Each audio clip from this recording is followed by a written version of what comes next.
child. Once I met this couple, and the wife, she was deafblind.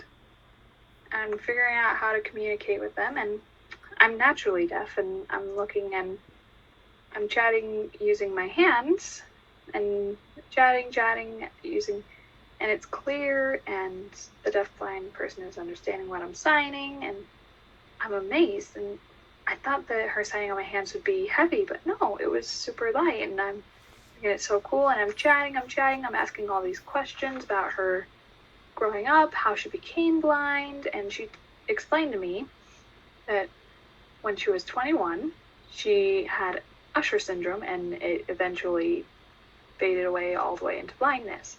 And I'm chatting, and I met various other deaf blind people at Gallaudet, and I've gotten to know many of them, and I asked them more questions, and I would ask the couple more questions, and I was like, how do you identify as deafblind? And she told me and explained to me that there are glasses. There's glasses, and there's various kinds of blind. There's the where you see dark, and just various other kinds.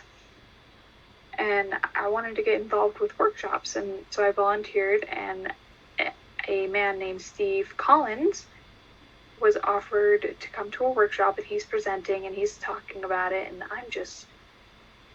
I got an idea. And there's an example of how, for example, if the blind person is at an emergency and it's a fire or something, what do? Someone puts a mark on their back, a great big X, and it will help them identify, meaning they have to get to a safer location where there's not as much of an emergency. So they gave me the training and made me become deafblind for the day, and that I got to see how it goes with the guide, and I was awkward with my balance, but it gave me an idea, and it was cool.